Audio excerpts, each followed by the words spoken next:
Hello दोस्तों, आज का पहला सवाल है, निम्न में से कौन सा मैग्नीशियम परमाणु में इलेक्ट्रॉन वितरण को सही प्रदर्शित करता है? ऑप्शन ए है 382, ऑप्शन बी है 282, ऑप्शन सी है 183, ऑप्शन डी है 822। इसमें पूछ रहा है मैग्नीशियम परमाणु में इलेक्ट्रॉन वितरण। अगर आपने इलेक्ट्रॉन वितरण के बारे में पढ़ा होगा तो आप इसका आंसर जरूर दे सकते हैं। जिन बच्चों को इसका आंसर नहीं पता है, मैं बता देता हूँ। इसका आंसर है ऑप्शन डी 282। इस क्वेश्चन का आंसर पता होने के लिए आपको इंपॉर्टेंट है कि मैग्नीशियम का परमाणु संख्या के बारे में पता होना चाहिए। जैसा कि आप जानते होंगे कि मैग्नीशियम का परमाणु संख्या होता है 12 और जो इलेक्ट्रॉन वितरण किस प्रकार किया जाता है वो बोर-बरी के नियम के अनुसार किया जाता है। बोर-बरी के नियम के अनुसार इलेक्ट्रॉन का वितरण इस प्रकार होता है 2n²। n जो है यहाँ पे कक्षा की संख्या होती है। अगर n का मान अगर पहला ले लेते हैं, यानी ये पहली कक्षा है, तो पहली कक्षा में इलेक्ट्रॉन कितने होंगे? यहाँ पे n का मान रख दो। n बराबर होगा 1, 1 का स्क्वायर हो जाएगा कितना? 1, 1 बराबर 2, तो 2 इंटू 1 बराबर 2। तो यानी पहली कक्षा में इलेक्ट्रॉन कितने होंगे? तो 2 होंगे। अब हमें देखना है n क्या है? एक कक्षा है, तो हम देखेंगे n जो है दूसरी कक्षा में क्या है? कितने इलेक्ट्रॉन होंगे? तो यहाँ पे n का मान रख दो 2, तो 2 इंटू हो जाएगा 2 दूनी 4, 4 दूनी 8, यानी दूसरी कक्षा में इलेक्ट्रॉन की संख्या हो जाएगी 8। और n का मान रख दो 3, यानी अब देखेंगे तीसरी कक्षा में इलेक्ट्रॉन का क्या नाम है, कितनी संख्या होगी?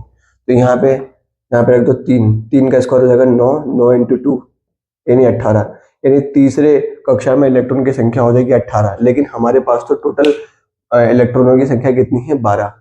आपको देखो पता होगा कि परमाणु क्रमांक होता है प्रोटॉनों की संख्या, और जितने प्रोटॉन की संख्या होती है उतने ही इलेक्ट्रॉनों की संख्या है। यानी इसमें 12 प्रोटॉन हैं तो 12 ही इलेक्ट्रॉन होंगे। ठीक है, तो चूंकि 12 ही इलेक्ट्रॉन है तो पहले में आ गए हमारे, पहली कक्षा में आ गए हमारे 2 इलेक्ट्रॉन, दूसरी कक्षा में आ गए हमारे 8 इलेक्ट्रॉन। अब कितने बचे? 2 ही इलेक्ट्रॉन बचे, क्योंकि टोटल तो 12 थे, यानी 2 इलेक्ट्रॉन। तो इसका इलेक्ट्रॉनिक विन्यास होगा 282।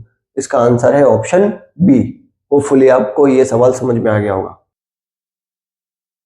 हेलो दोस्तों, यह है सवाल नंबर 2, जिसमें कह रहा है कि रदरफोर्ड के अल्फा कण विकिरण प्रयोग के परिणाम स्वरूप खोज किया गया। ऑप्शन ए है इलेक्ट्रॉन, ऑप्शन बी है प्रोटॉन, ऑप्शन सी है परमाणु में नाभिक, ऑप्शन डी है परमाणुवीय द्रव्यमान। इसका आंसर होपफुली आपने बता दिया होगा। इसका आंसर है ऑप्शन सी। क्या कहना चाह रहा है इस सवाल में?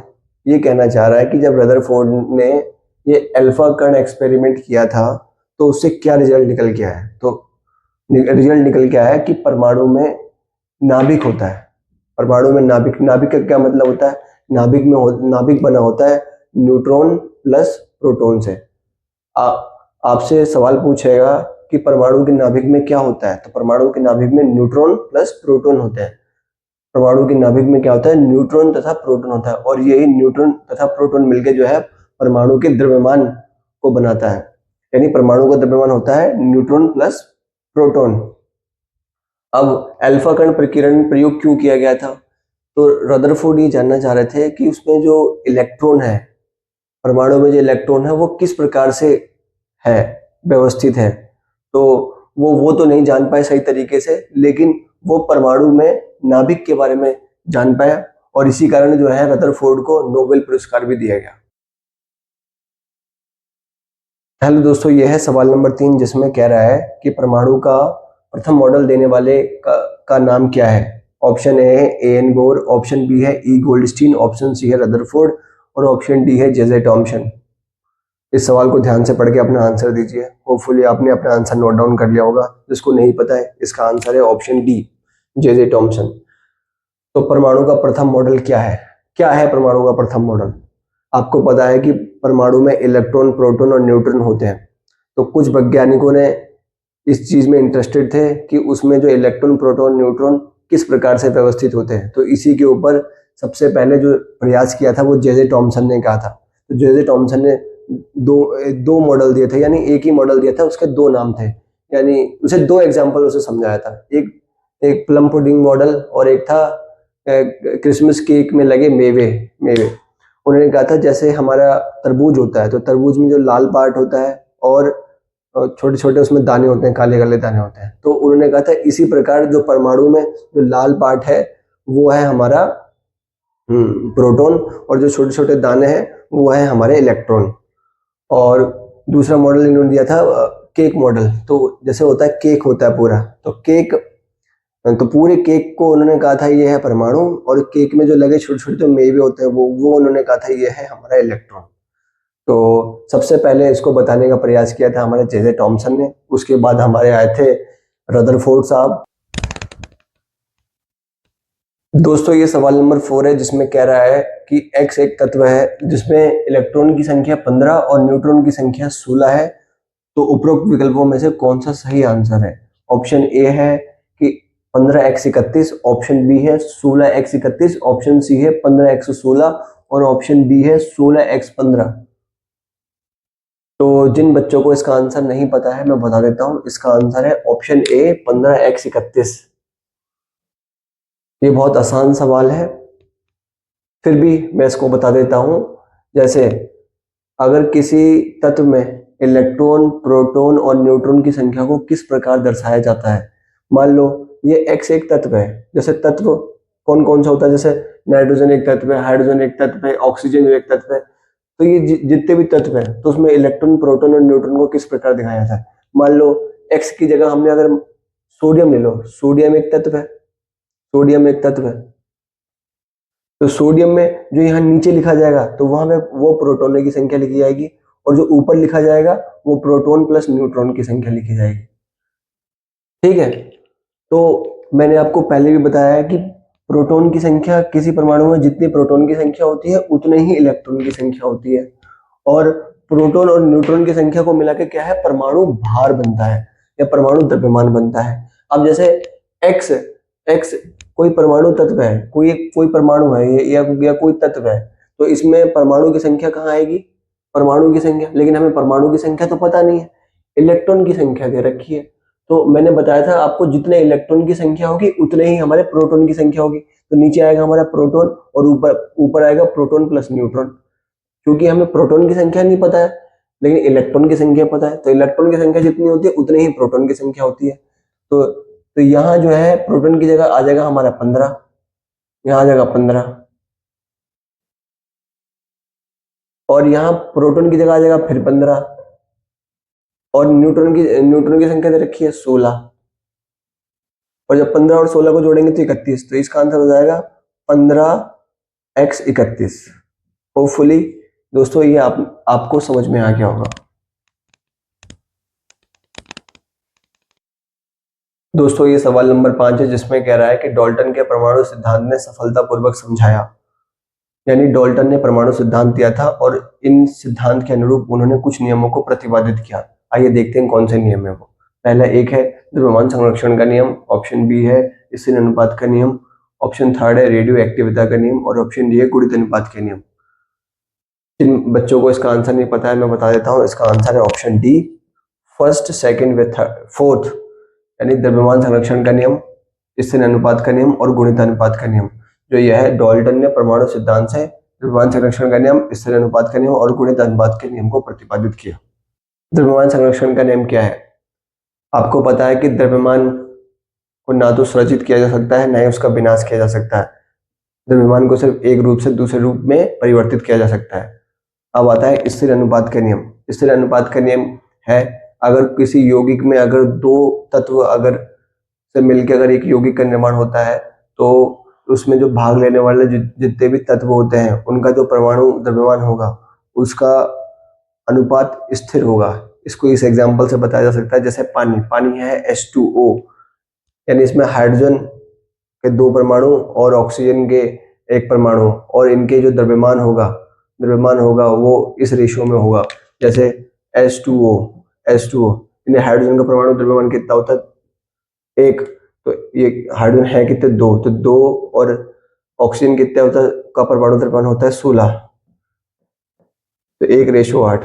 तो कोई भी अगर पानी पाया जाएगा तो वो इस अनुपात में पाया जाएगा, इसी को कहते हैं स्थिर अनुपात का नियम।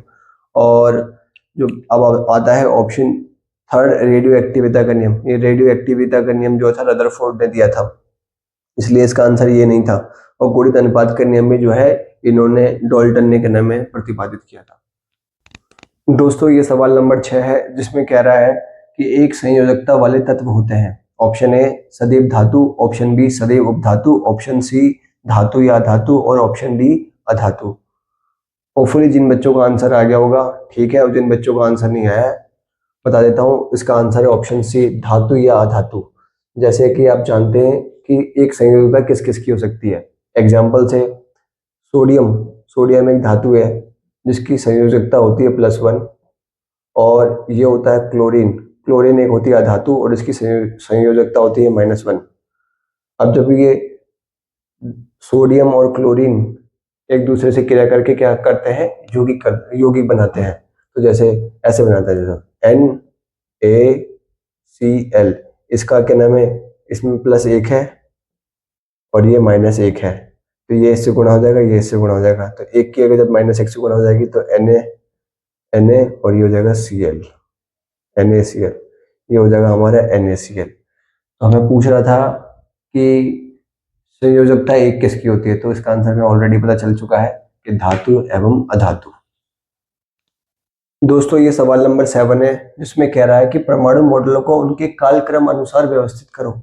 इसका मतलब क्या हुआ कि जो परमाणु मॉडल्स आए थे अलग अलग समय पे, तो कौन सा परमाणु मॉडल पहले आया और कौन सा उसके बाद, फिर कौन सा सबसे बाद आया, तो वही सवाल पूछ रहा है। तो ऑप्शन ए में बोल रहा है रदरफोर्ड का परमाणु मॉडल, ऑप्शन बी में बोल रहा है थॉमसन का परमाणु मॉडल, ऑप्शन थर्ड में बोल रहा है बोर का परमाणु मॉडल। तो आपको पता होगा कि परमाणु मॉडल क्या होता है। परमाणु मॉडल का मतलब ये होता है कि परमाणु के अंदर इलेक्ट्रॉन, प्रोटॉन और न्यूट्रॉन है, तो वो किस प्रकार से व्यवस्थित है, तो इसी के ऊपर वैज्ञानिकों ने अपने अपने मॉडल प्रस्तुत किए थे। तो उसमें सबसे पहले हमारे टॉमसन भाई साहब ने जो है परमाणु मॉडल प्रस्तुत किया था। तो देखो कि सेकंड किसी में पहला आ रहा है, तो ऑप्शन बी में और ऑप्शन सी में जो है सेकंड जो है पहले नंबर पे है, तो यानी ऑप्शन डी भी कट गया और ऑप्शन ए भी कट गया, यानी एलिमिनेशन प्रोसेस से हम ये काट सकते हैं। और अब इस वाले ऑप्शन में देखो बी में कि सेकंड, थर्ड और फर्स्ट, सेकंड, फर्स्ट और थर्ड, फर्स्ट और थर्ड के बीच में देखना है, तो आपको पता होगा कि टॉमसन के बाद रदरफोर्ड का परमाणु मॉडल आया था, यानी सेकंड के बाद फर्स्ट होना चाहिए, सेकंड के बाद फर्स्ट होना चाहिए। इसका आंसर हमें मिल गया है ऑप्शन सी। तो परमाणु मॉडल किस प्रकार आए कि पहले टॉमसन ने परमाणु मॉडल प्रस्तुत किया, उसके बाद रदरफोर्ड साहब ने परमाणु मॉडल प्रस्तुत किया, फिर बाद में लास्ट में आए बोर परमाणु मॉडल। इनमें कुछ कमियां थी, तो इनकी कुछ कमियों को सुधारा था रदरफोर्ड साहब ने, और रदरफोर्ड की कुछ कमियों को सुधारा था बोर साहब ने। तो इसी अनुसार क्या नाम है, ये परमाणु मॉडल दिए गए हैं। दोस्तों ये सवाल नंबर 8 है, जिसमें पूछ रहा है कि अवोगाद्रो संख्या का मान होता है। ऑप्शन ए में कह रहा है 6.022 इंटू 10 की पावर 22, ऑप्शन बी कह रहा है 6.022 इंटू 10 की पावर -22, ऑप्शन सी कह रहा है 6.022 इंटू 10 की पावर -19, और ऑप्शन डी कह रहा है 6.022 इंटू 10 की घात पावर 23। दोस्तों ये अवोगाद्रो संख्या है, इसका मान आपको याद ही होना चाहिए, जिसका आंसर है ऑप्शन डी 6.022 गुणा 10 की घात पावर 23। और ये अवोगाद्रो संख्या का प्रयोग मोल को निकालने में प्रयोग किया जाता है, और इसका नाम अवोगाद्रो क्यों रखा गया है, क्योंकि अवोगाद्रो नामक वैज्ञानिक ने ही इसका मान को प्रस्तुत किया था। होपफुली आप ये सवाल समझ गए होंगे। दोस्तों ये सवाल नंबर 9 है, जिसमें कह रहा है कि जल व नाइट्रिक अम्ल के आणविक द्रव्यमान को निकालो। इसका ऑप्शन ए है 18U। आपको पता है U जो है ये द्रव्यमान की इकाई होती है, और 63U, ऑप्शन बी है 20U और 23U, ऑप्शन सी है 18U और 64U, ऑप्शन डी है 20U और 77U। जिन बच्चों को इसका आंसर नहीं पता है उसको बता देता हूँ, इसका आंसर है ऑप्शन ए 18U। आपको पता है कि आणविक द्रव्यमान कैसे निकालते हैं, जैसे जल है, जल को लिखते हैं हम H2O, तो आपको पता है इसमें हाइड्रोजन के 2 परमाणु हैं और ऑक्सीजन का 1 परमाणु है। तो आपको पता है हाइड्रोजन का जो परमाणु द्रव्यमान होता है वो 1 होता है, यानी 1, और हाइड्रोजन है कितने 2, तो 1 दूनी 2 यानी 2U। और ऑक्सीजन कितना होता है, ऑक्सीजन का परमाणु द्रव्यमान होता है 16, और ये है कितना 1 ही है, तो 16 कम 16 तो 16U, यानी H2O का जो परमाणु द्रव्यमान होगा इनको जोड़ दो तो 2U और 16U यानी 18U। इसका आंसर होगा 18U, यानी जल का आणविक द्रव्यमान मिल गया हमारे 18U। और उसी तरह से हम HNO3 का आणविक द्रव्यमान निकालेंगे। तो HNO3 का आणविक द्रव्यमान ऐसे निकालेंगे, HNO3। इसमें हाइड्रोजन परमाणु कितने हैं? एक। तो हाइड्रोजन का परमाणु द्रव्यमान कितना होता है? एक। एक इंटू एक बराबर हो जाएगा 1U। आपको पता है यह है नाइट्रोजन। नाइट्रोजन का परमाणु द्रव्यमान होता है कितना? कितना होता है? 14। इनकी संख्या कितनी है? एक। तो 14 कम 14, तो ये हो गया हमारा 14U। 14U। अब है हमारा ऑक्सीजन। ऑक्सीजन के परमाणु की संख्या कितनी है? 3। और इनका परमाणु द्रव्यमान होता है कितना? 16। ये और इनकी संख्या है 3, 16 3 48। तो 16 3 48, 48U। और हम अगर तीनों को जोड़ देंगे तो ये आएगा हमारा 8 4 12 13, तो ये होगा 63U। यानी जल का आणविक द्रव्यमान आया था हमारा 18U और नाइट्रिक अम्ल का आणविक द्रव्यमान आया था 63U। इसका आंसर है ऑप्शन ए। होपफुली आप इस आंसर को, इस क्वेश्चन को समझ गए होंगे। दोस्तों ये सवाल नंबर 10 है, जिसमें कह रहा है कि कैल्शियम क्लोराइड के सूत्र इकाई द्रव्यमान का परिकलन कीजिए। ऑप्शन ए है 110U, ऑप्शन बी है 111U, ऑप्शन सी है 112U, ऑप्शन डी है 115U। होपफुली बच्चों आपने अपना आंसर दे दिया होगा। जिन बच्चों को इसका आंसर नहीं पता है, इसका आंसर है ऑप्शन बी 111U।